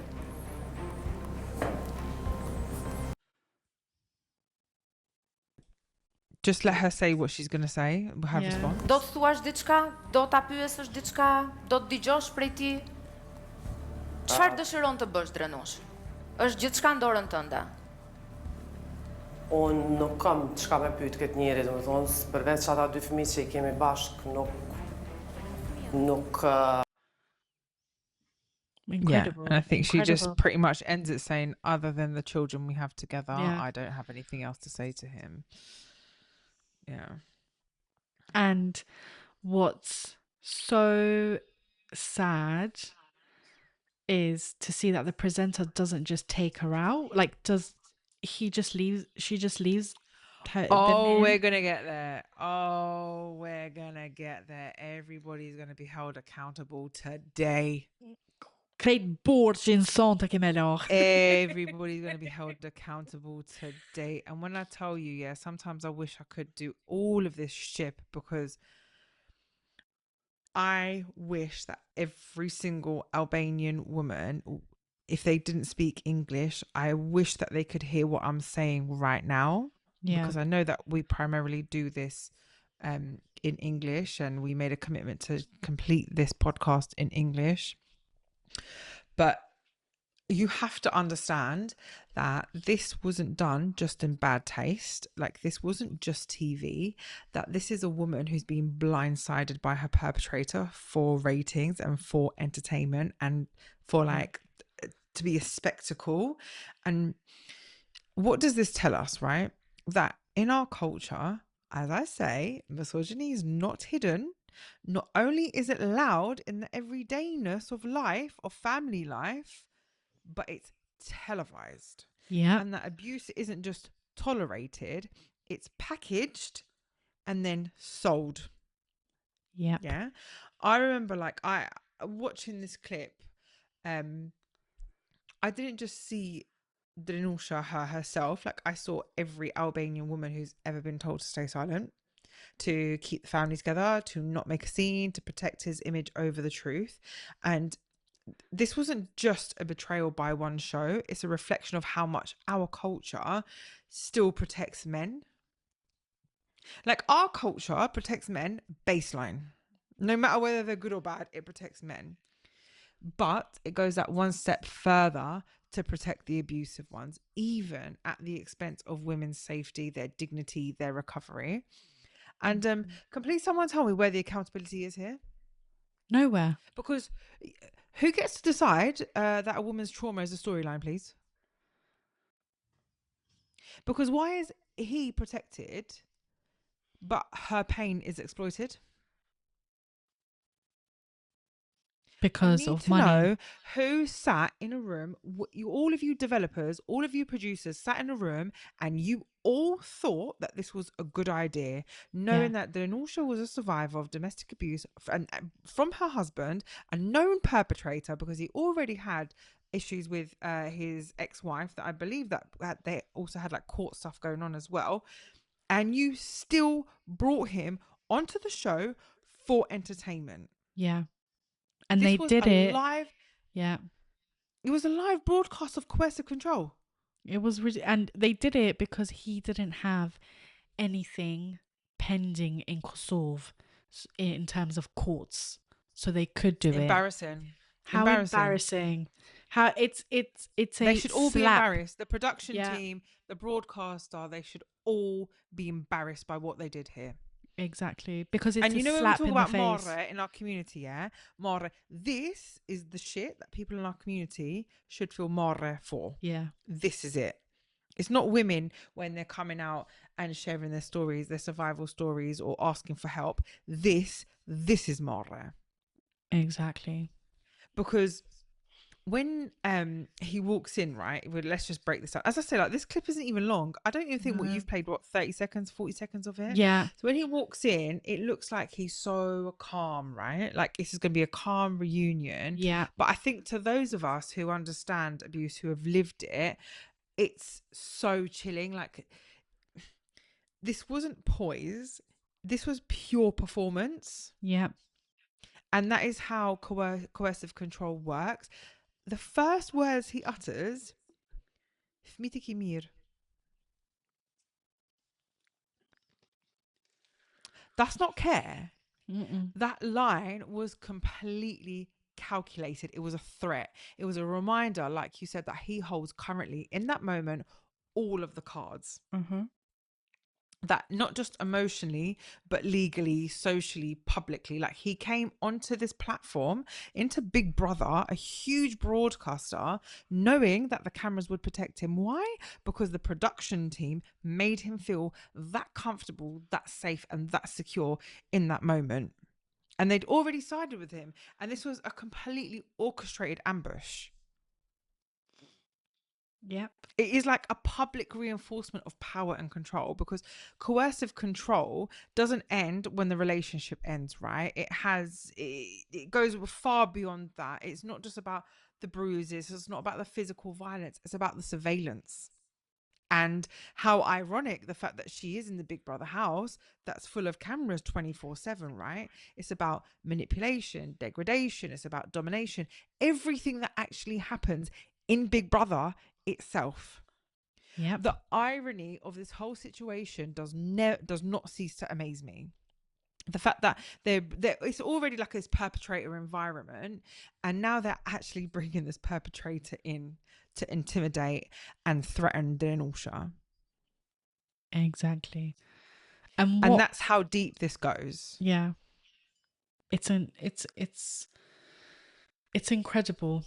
In a bad way, not in a good way, but it's incredible in a bad way, because after he actually did go in and live with them for a few days, and I remember me and you were so worried for Leonarda's well-being, because once a perpetrator, always a perpetrator, and they're so smart and conniving that he could have inflicted abuse onto her. No. He did from the moment he went in there. From the moment he went in there, he was perpetrating the second he went in there. Exactly, but he could have also inflicted physical abuse. Sorry for my I misspoke, but physical abuse, because they're fucking smart, and he could have done it.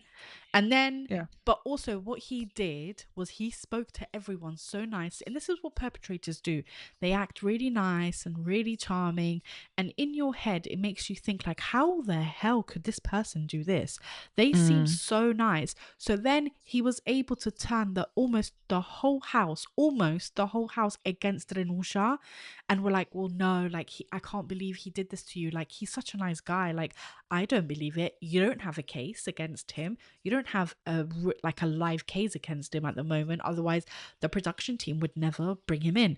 But it's like, but do you know what survivors go through? No one believes a survivor. No one believes a survivor. The thing is, to me, like, it was so clear from the minute he went in there, the way he's like stoic and like charming, like everything about his demeanor was to say, I can still get to you. Exactly. I can, and I will, and I am in this moment controlling the narrative.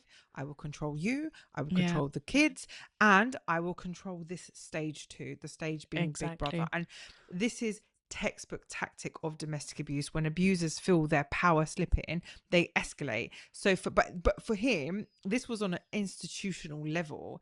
It's crazy that this almost like this opportunity fell into his lap, because abusers often use things like the courts, the media to regain control. And what Big Brother VIP did was hand him this perfect weapon, a national broadcaster platform. Exactly. And this is why we said that all the recovery that she's done for herself, they've undone in literally less than 30 seconds. They wouldn't have undone it that quick. And I know what you mean. You're right. In a sense, they could have. Yeah. But I also know what it's like to be a survivor and to be in recovery. Yeah. And it is like you do get very triggered particularly in a situation like that. But I believe that to have the amount of balls and guts and gumption and gudzim that Renusha had to even go in the house in the first place, I know that the work that she's done on herself wouldn't have been undone that quickly. And I don't think so. I just believe that she's, and I say that like I've never even met her, but I just believe that is the kind of character that she is. Knowing how hard it is to be a woman in our community, first and foremost, and then to go on big platforms like this. He should have never ever been platformed, not for even a second, and the broadcasters should have been held accountable. I know that they were in some sense, but for me it wasn't enough, because what they did was endanger her psychological safety and her physical safety, and they did re-traumatize her. You're right. They absolutely did. And they did it on live TV. On live TV, they normalized abuse under the guise of reality entertainment.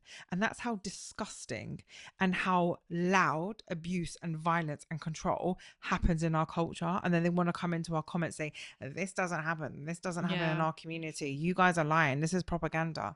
What? It's literally happening to you in front of your very eyes on live TV. Exactly. And it wasn't even just this case that happened in Big Brother, both Big Brother Kosovo and Big Brother Albania. The misogyny, the abuse that has been going on both of these shows this year has been crazy. But in a way, they happen behind doors. Or even worse. There was going to be a time where this was going to happen on television, because it's like we have the highest gender-based violence, domestic abuse numbers in Europe, in Albania and in Kosovo. It was going to happen when over half of the population, the female population in both Albania and Kosovo, have experienced domestic abuse. What makes you think you're not going to see that on live TV? And then it's like, Choosh, like, oh my god, these people are crazy. These people are like animals. How can they do this on live TV? How can they do this? Like, it's crazy. But it's like, but have you Why ever are you asked? shocked? Why are you shocked? The Exactly. statistics say it's 1 in 2 women who are living this in their Exactly. homes. Why are you shocked? You shouldn't be shocked. You shouldn't be shocked. You should be angry, first of all, that no one talks about these things. That's what you should be. You should be angry that no one actually sat down like you just did and go point by point and break down what he just did in literally 30 seconds. No one did that. Everyone had I remember it was all like everyone had a talk show and everyone was like, yeah, but Drenusha is such a tempered woman, like maybe they abused each other. And it's just like, but how is that even relevant? How is that even I wouldn't even get relevant? into that conversation. That conversation doesn't even deserve a No. response, because this isn't just in poor taste, like it's actually dangerous. And what this teaches the audience, anybody watching this, is that abuse is drama. Yeah. And women's pain is content, and that coercive men are charming, survivors are disposable. And we need to talk about the role of the production team and the broadcasters and all of this, because this wasn't an accident. No. This wasn't poor judgment. This was so deliberate and it was Calculated. orchestrated, because you notice how their defense was, there's nothing legal going on here in Kosovo. They'd already thought it through. Yeah. I know how production works. Yeah. I do this work. I direct and produce huge campaigns. I know how this works. You cannot tell me that they did not already have this prepared. Yeah, they had this prepared. This wasn't an accident, and it definitely wasn't a poor judgment. No, this It was deliberate. Yeah, this was, let's make as much money as possible. Absolutely. They knew who he was. They knew the allegations. They knew the risk. And you know how I know that? Because they had enough balls to turn around and say, well, he doesn't have a case here. Yeah. Maybe he's got one elsewhere, but not here. And yet they still invited him. They mic'd him up. They walked him in, cameras rolling. Why? For the views, for the spectacle, for the ratings. They used her trauma, her real fear of her past, the real danger he's standing in front of her, as some fucking entertainment plotline. They exploited domestic abuse and her real lived experience as a twist in the show. Yeah. And then to make it worse, they had the cheek to say, do you have anything to say to Attila? I haven't even got to that yet. I haven't even got to that complicity yet. That's Sorry for jumping ahead. But that's how deep this is. Like, that's how deep this is, because she was ambushed on live TV by her abuser. Do you understand that? On live TV. Like, this is not just drama. It's psychological warfare for her. Yep. It's public re-traumatization. It's emotional abuse carried out with studio lighting, professional cameras, and an audience clap track somewhere. Plus, with the other members of the Big Brother house watching. Yep. So let's not pretend that anybody in the production team was neutral. Let's not pretend that. Because this was all orchestrated. It was all planned. Everyone was in on it, apart from her. Yep. And they still gave him the close-up. And it's like this captured, rehearsed charm that he has, whilst Drenusha is shocked. And you can see her response, her flight and fight response, her vulnerability is all broadcasted without any protection or context for her. They didn't just fail her, they made her pain their product, quite literally. And it's not just unethical, it's dangerous. Because what is this teaching everyone? That abuse is normal. Mm-hmm. Confrontation like this is romantic. Yep. And that survivors overreact, because that's exactly what they did to her. They made out like her reaction was really not normal, and that men like him deserve a second chance, but women like her will get exposed, humiliated, gaslit all over again, now by the public. Not just him, but now by the public too. Exactly. Yeah. And he refused also to bring the kids, because he was like, I don't want my kids exposed on live TV. I don't want. But yet your first line was Fmiti Kimir. Yeah, I don't want to do Drop me that out. to Drop me out. them. Maybe you charmed everyone else, Yeah. but I see straight through you. Like, I see straight through you. And you have to understand, like, genuinely, like, this isn't just a bad decision. Like, it's a reflection of how deep violence and misogyny runs in our culture. And it runs deep through our media too, where male redemption arcs are prioritized over female safety, where, like, a man's reputation matters more than a woman's trauma. Yeah. And women are entertainment until they become inconvenient. And at the point where they're inconvenient, they're discarded. Exactly. They're discarded like used meat. Sorry, I'm in that terms, but that's literally what it is. No, but that's it. That's literally it. Because coercive control, it has an actual way, it has a pattern, right? It's not always about shouting and hitting. It's actually exactly what he's doing right there in less than 30 seconds. Yeah. It's when he walks in, his first line is, "Your children are well." Because to most people, that actually sounds like a really neutral statement. It even sounds kind. It even sounds like he's coming like, "Oh, say boot." Immediately he's telling her to. But I'm telling you, to survivors, myself, professionals, myself, we know exactly what that is. And that is a pure coercive control tactic. That's an evil, evil, evil man. That's what that is. An absolute evil, evil, evil man. And I think anyone that knows enough about domestic abuse can see through his facade completely. Like, he's just playing a game, and he is just making sure that he does not look bad to the public. And he's also using Drenusha in this sense so that he can hop on her back and make sure that he also gains fame, so that he opens up his own opportunities. So not only does he want to control her, and he knows he can because he's got that power within the first few seconds when he goes in, but he also wants to use her, like he always has, to gain popularity so that he can make more money. And she actually says that. She does actually say that in another like part, like a few days later.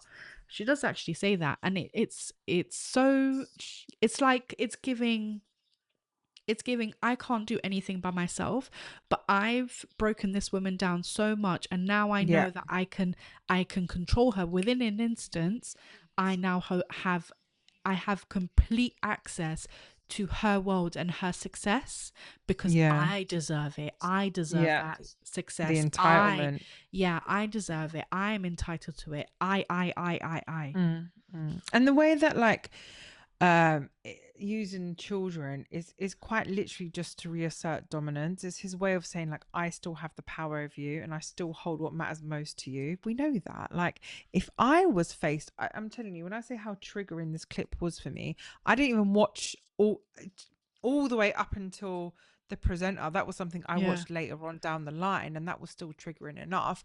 It's like him saying it with the cameras rolling, with the professional lights, weaponizing the perception of himself, like you say, like, exactly. Look at me looking so calm whilst I issue threats to you that no one else sees as threats. The calm tone, the smile, it's not kindness. None of that is kindness. It was all performance. Because he knew the cameras were there, he knew they were running, and it made him look reasonable, and it makes her look unstable because she's acting out of pure fear and panic. And it's what you were actually explaining there, Leo, is called Darvo. So I don't know how many people are familiar with the term Darvo, but it's a lot of perpetrators and abusers use this tactic, and it's exactly what happened here. It's a deny, attack, reverse, victim, offender. So first of all, you're going to deny any accusations made to you, and then you're going to attack the victim back,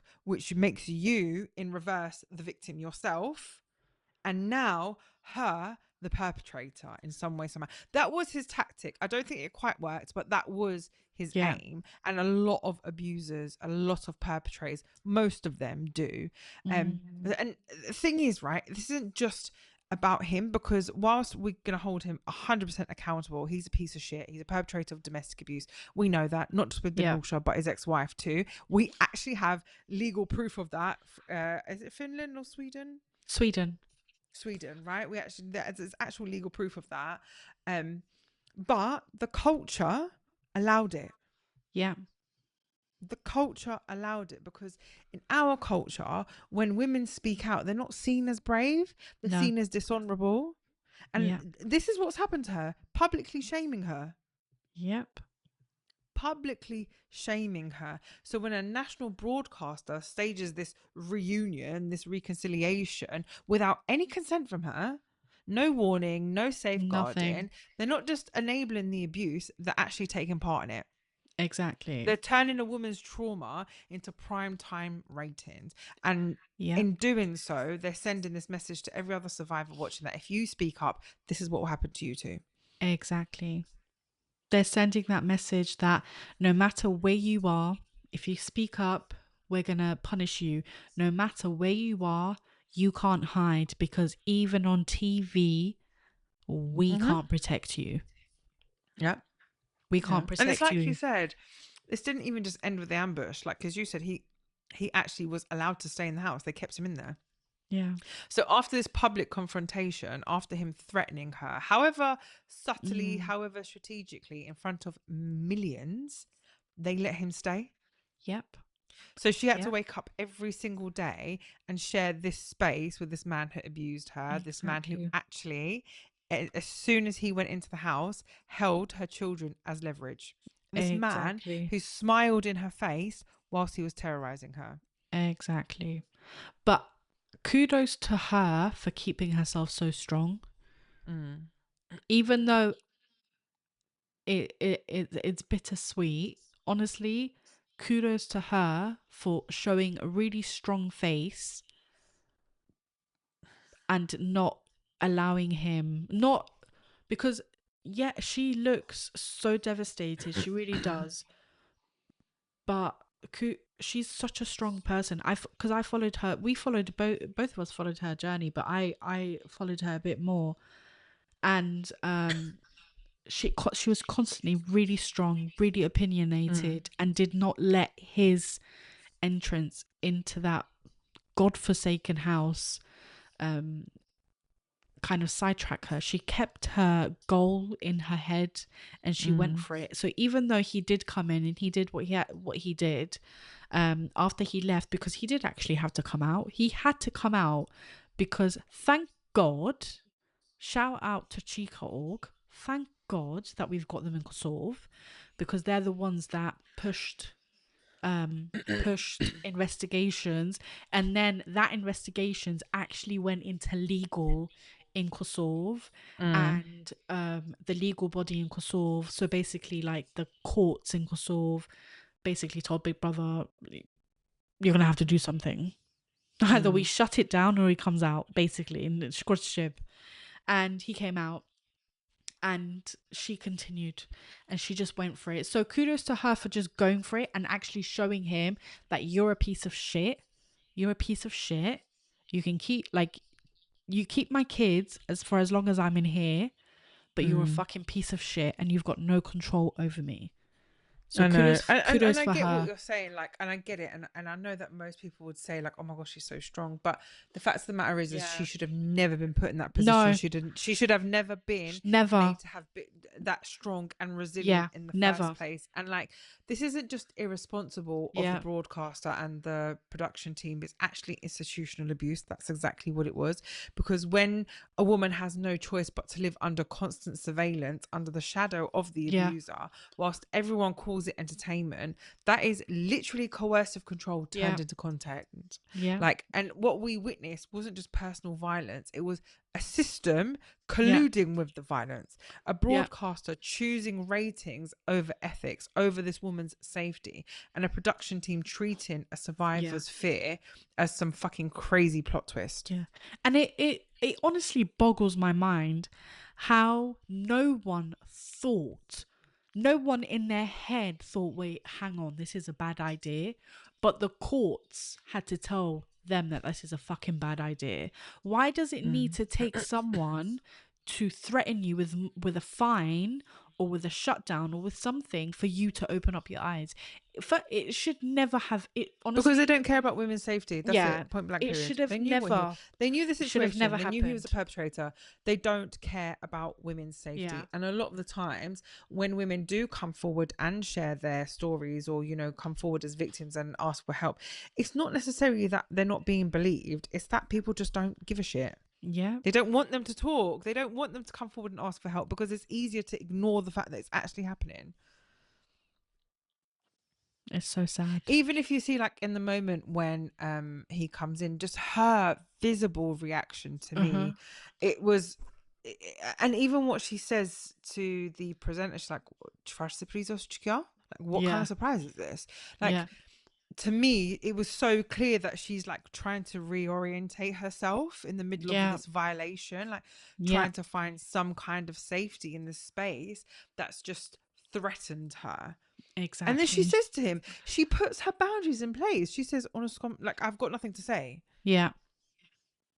She says, I've asked, he's told me about the kids. I've got nothing to say.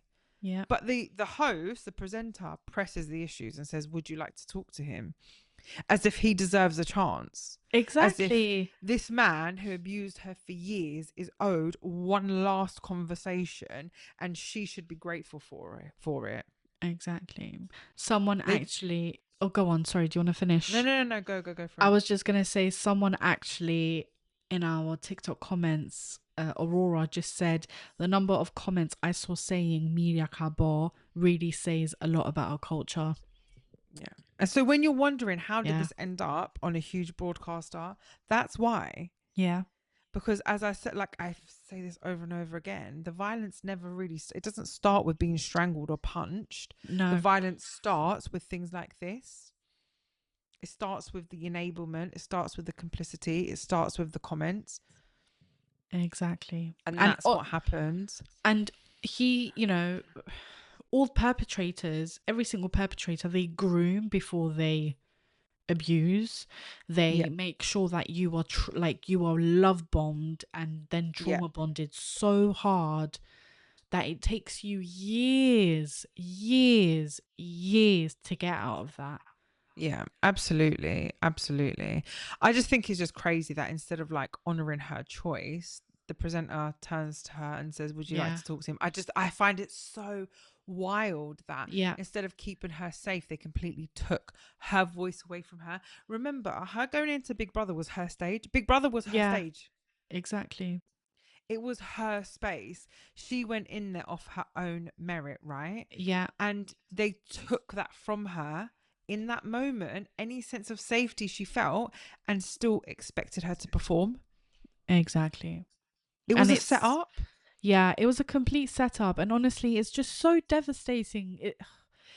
I think for me and you, specifically for me and you, it's really hard for us to understand how, like, why, we understand that, yes, it's culture and, we're not surprised that these things happen.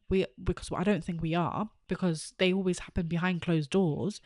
But it's Jana. It's so Jana. My heart goes out for Drenosha still seeing her in this situation. My heart goes out to her because she does not deserve this. No woman deserves this. She does not deserve it. She went in there by herself, like you said, with her own merit, and this is what she got. And this is what institutional gaslighting looks like. It frames the abuser, like his return, as this like grand gesture of peace, right? Oh my God, what a lovely man. He wants to reconcile. He wants closure. He's telling her that her kids are safe. Yeah. And if she doesn't accept it, she becomes a problem. Yeah. And that's why they framed it. That's why they framed it with like, oh, he wants to talk to you and he wants to sort things out. Talk to me about what, bruh? Talk to me about what? What? We're wait till I'm outside. If he really is that desperate, wait till I'm outside the house. Yeah, if you're that desperate. Exactly. And then you can talk to my lawyer. Exactly. We're divorced. We've got 2 kids. Don't chat to me. Chach. Leave me alone. Chach. But this is why in our culture, terms like mshilagoy or crude are like especially dangerous. Yeah. This is why that like Dorim, that long-term suffering is quite literally life-threatening. Us needing to protect the family, protect the man, no matter what the cost is. And when she says, like, let's be really, really clear here. When she says, I have nothing to say to him, that was the strongest act of self-preservation and self-protection that she could offer in that moment. There was nothing else she could have done to keep herself safe. But they didn't want that. No. They wanted her to be like, get him out of here. I don't want to see him. I don't want this. I don't want that. Like, you're this and you're that, and you did this to me and you did that to me, because obviously that would only make her look bad. But in any situation, you know, in any situation, the whole production have been able to make her look bad in any situation, because the public have a different perception, the contestants have a different perception, and they all think that this guy here, the perpetrator, is the best thing that has ever crossed. That has ever but fallen that's the onto thing. this That's earth. why this wasn't just about like exploiting the situation. This was actual complicity. Yeah. This was actual complicity to abuse and violence, and it sends a really clear message to victims and survivors watching. Yeah. Even when you speak your truth, even when you draw the line, that some way, somehow, your pain will still be made a show of, be made fun of, and that your safety is negotiable. Your pain is like some marketable tool, and you are going to be silent because that's just what expected of you. Yep. That's what expected of you. And I know, like, you know what I was like when this clip came out and why it was so deeply painful for me, because when it first aired, like, Leo knows me. I'm not into pop culture. Yeah. I'm not into pop culture anywhere here in England, over in the US and back home. I just don't watch it, right? I'm just not about that. But obviously this clip went so viral that it was like thrown into my timeline. And when I saw it, I literally watched such a short amount of it, like 10-20 seconds, and I can't explain. Like, I felt it in my body. Yeah. Before I could even explain it, the way he walks in, the way he's like composed and poised and silent, it's like exactly what I lived through. That fake calmness, that performance of dignity that's meant to discredit you without him even needing to say a word, because that's not peace, that's pure coercive control, it's power. And for survivors, that kind of presence, it's not soothing, it's actually terrifying. And that's what I felt, because I knew what he's hiding. But because it's exactly what my ex-husband used to do, like walk into a room, stand taller than me, speak softly, and it was purely just to let me know that he was in control and I wasn't safe. So regardless of what situation, what environment we're in, I constantly know that he's the one in control, he's the one who has the power. And watching it play out on this national platform, it wasn't just triggering, like, it was actually enraging, because it reminded me of how easy it is. Like, I'm this year 6 years out, so in October it'll be 6 years since I left my ex-husband. But even at this point in my journey, and I've done a lot of recovery work, it still reminded me of exactly what it's like to be in a room with him, and how quickly people are willing to look away. And that's what people need to understand, that this kind of calm, when comments like media kabar, this, that and the other, I don't believe that he was abusive, it's fucking bullshit. That kind of calm, that kind of poise is polished silence. It's a performance. This man is not reasonable, and he's weaponizing her fear in that moment. He knows exactly what he's doing. He knows exactly what he's doing. And he also knows, unfortunately, that the community that is watching him won't think that there's something wrong. I mean, you know, you're the older generation just think, oh, he's just being nice and she's the problem.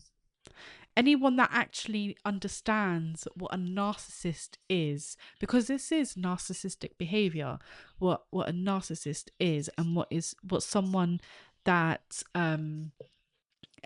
that practices control and practices this coercion will understand what he's doing.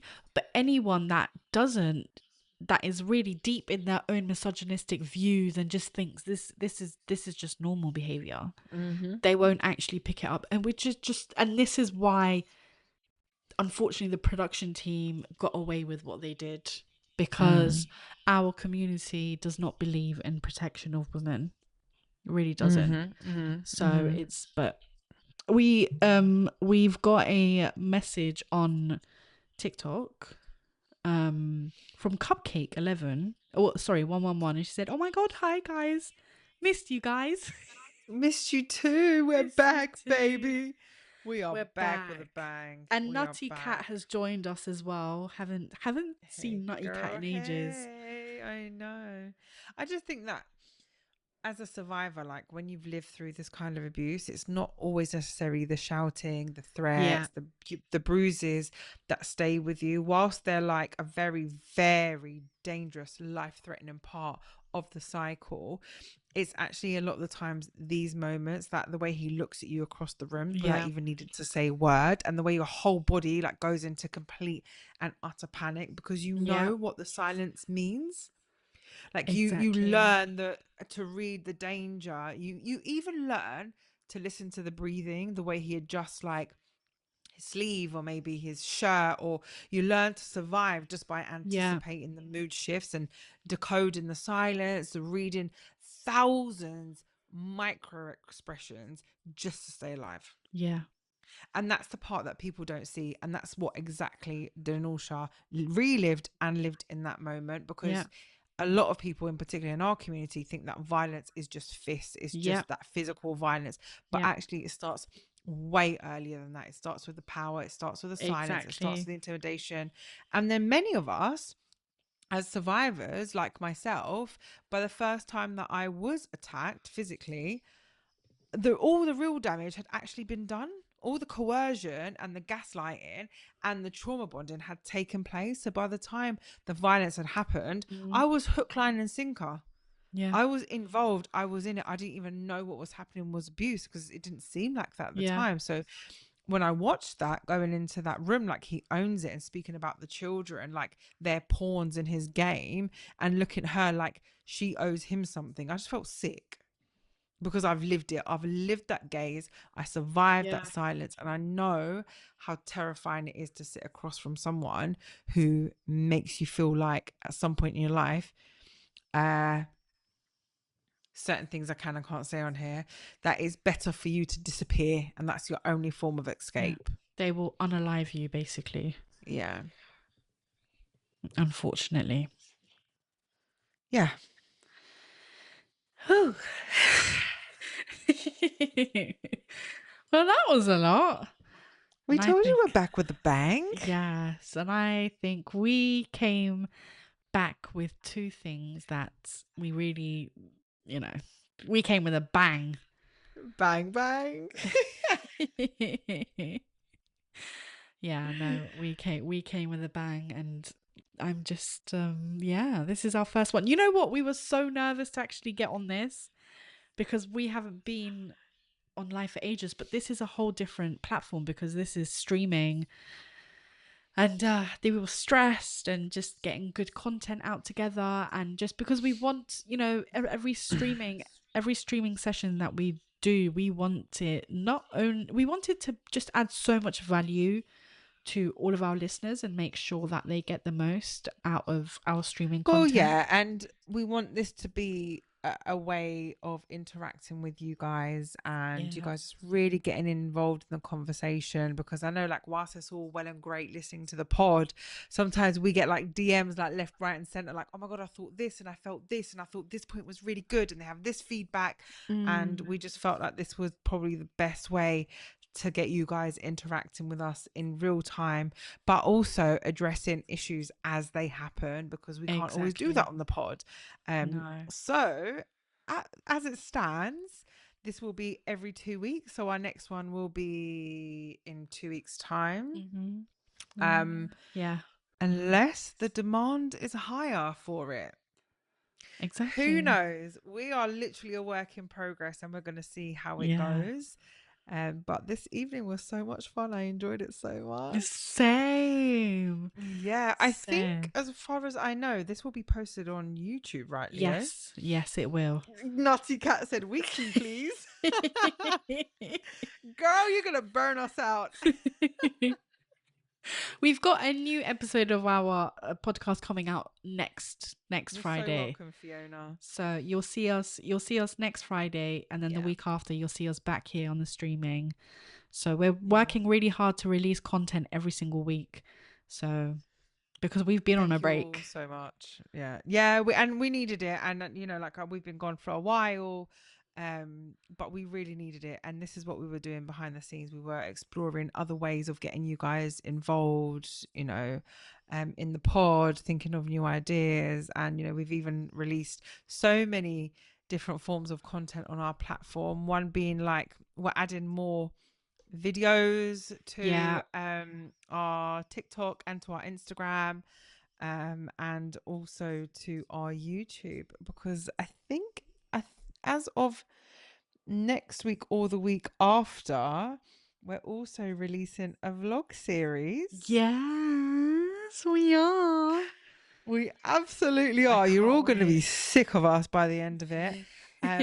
But we made the decision to vlog kind of behind the scenes in our own personal lives, but also to document the journey of turning the Trime Podcast into a fully fledged organization supporting Albanian women at risk of gender-based violence. So you're all going to get to see us as this unfolds in real time. Yep, exactly. And you'll be able to get to know us so much more.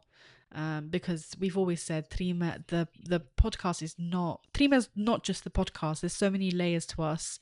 And this way we're just inviting everyone to just get to know our Delulu selves, you know, so everyone will just get to know I us loved when more. you did vlog style videos, Lejla. I know, and they're coming back, but this time with a twist, because they're going to be for Trime, so it's going to be like a mixture of me and Leo.